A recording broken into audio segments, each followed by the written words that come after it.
Praise the Lord. This is Elder Adrian Heyman, and as I'm thinking about the events that have been taking place over the last several days, most of you, if not all of you, heard of the killing or assassination of Republican pundit Charlie Kirk and the reactions that have been taking place with that. I said that I wasn't going to talk anymore about him, and true to my word, I'm going to stick with that. But I am going to address the thing that he had said, and this is about MLK. Of course, you that don't know what that is, that's Martin Luther King Jr., of course. And again, it may have been a snippet. It may not have been the entire thing that he said, but that's why you have to watch the words you say. You have to watch it all the way down to the singular word level. This is why we have to allow God to guide the words that we say so that we don't unnecessarily offend someone. Now, we're going to offend someone regardless. Things happen. Even if it's in the kindness, someone's not going to be happy with what you say. But as we try or strive to, we want to unnecessarily fuel hatred. We don't want to do that. If it's by accident, does that mean that we have to explain ourselves? Well, again, the idea is that this pundit, Mr. Kirk, said that Martin Luther King was a very bad person. He was, I'm not sure if the word was cruel or evil or whatever it was, but it made him out to be someone that is not very good, so why are we celebrating him? And I'm sure that that was possible because of what was done to Christopher Columbus. How his discovery of America has denigrated over the years to him wiping out or having a big role in wiping out indigenous populations and so on. And of course, both are true. Now, of course, his discovery of America was not really a discovery as much as it was a wrong reading of the map, so to speak. He was trying to find the East Indies. He thought these were the East Indies, and obviously that wasn't true.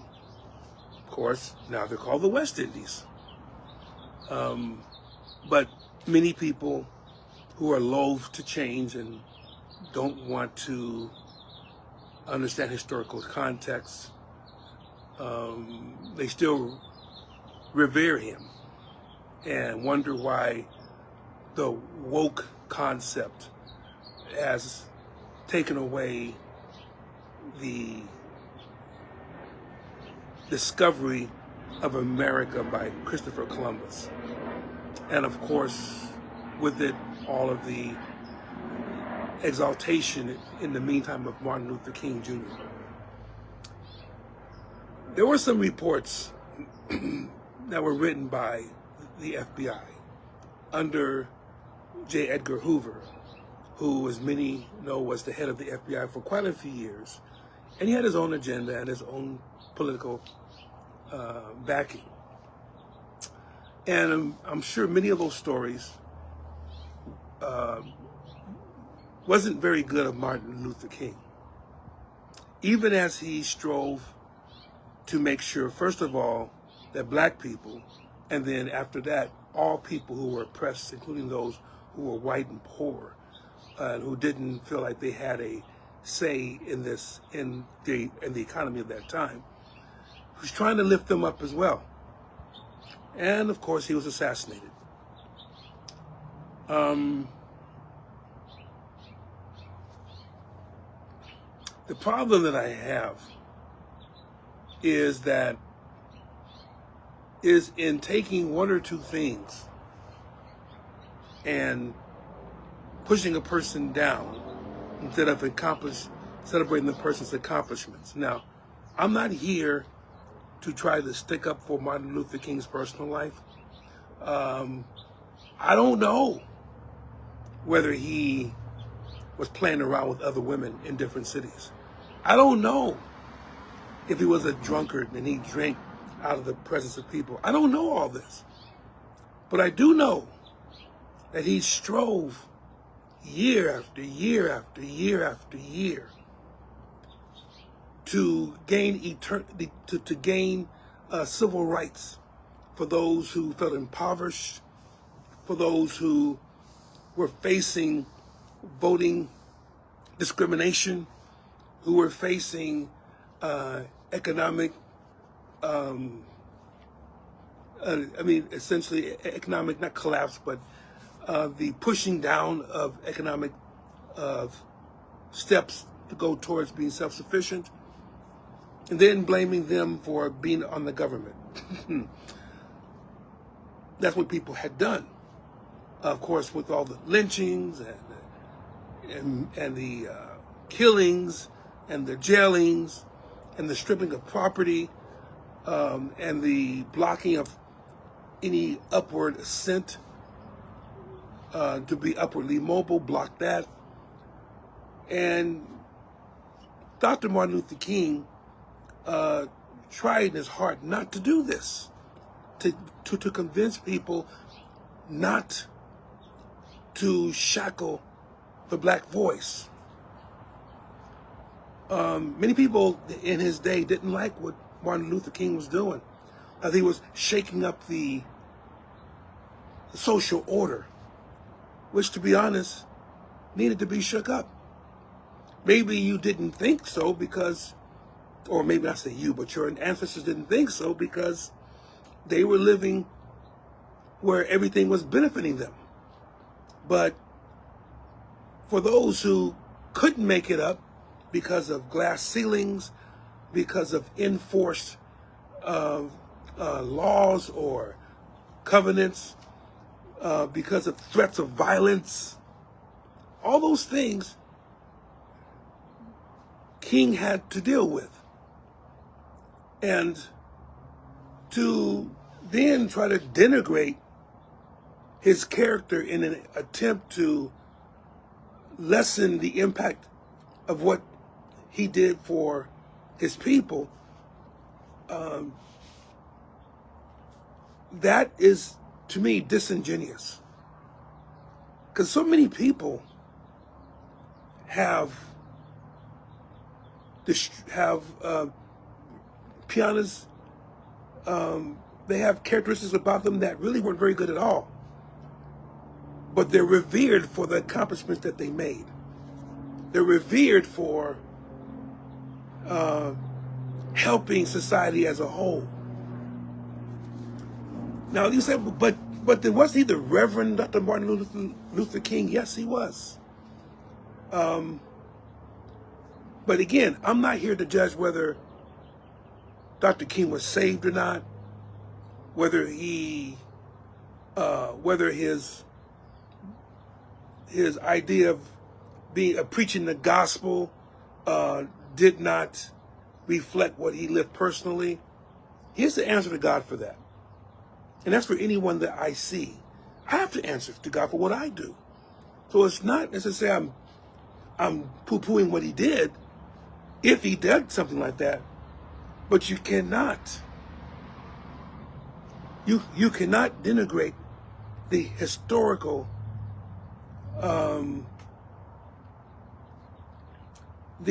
significance of his actions.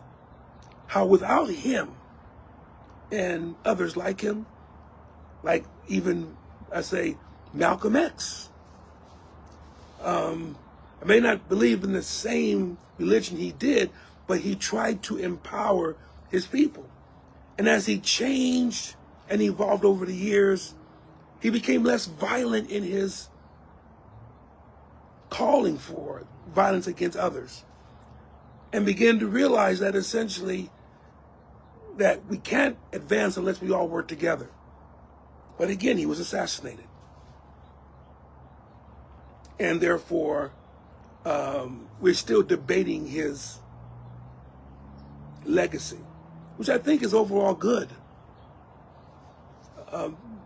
But to take an icon of a people that have been depressed for so many years and to try to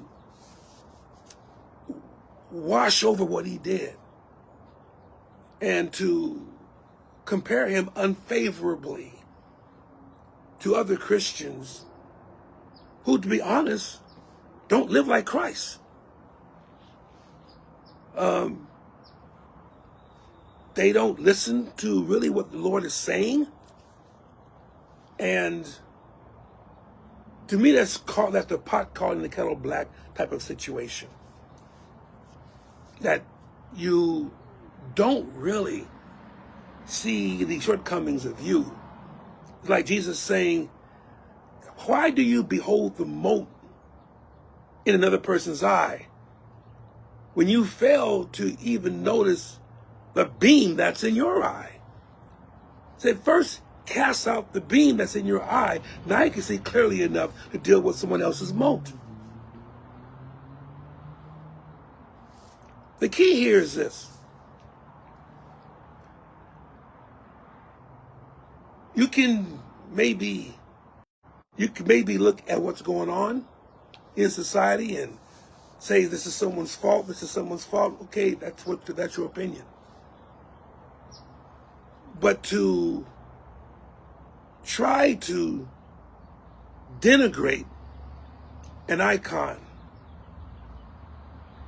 because you want to believe in a different agenda and not because the accomplishments he did were that important, because they were important to us. As a black person, the accomplishments was important to me. Because of what he had done, I was able to make a living in my particular area and be able to retire in a way that many people all over this country want to be able to do. Retire comfortably,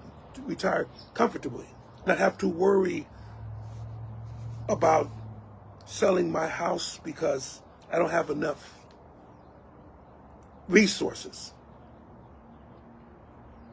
I'm able to live and take care of what I need to take care of.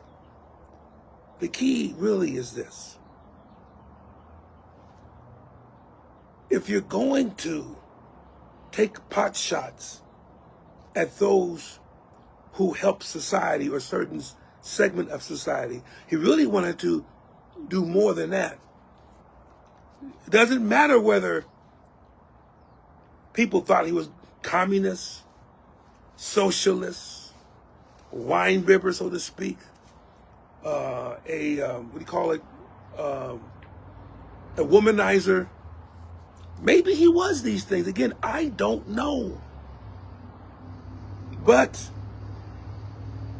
that should not take away from the greater good that he did for his people. It shouldn't take away from the accomplishments he made for the people. Now again, if these things have to happen, then he has to answer to God for that. But in terms of what his impact was upon the world, you can't take that away. And as I said before, it's disingenuous as well as harmful to take away one's accomplishments that have already been cemented in history.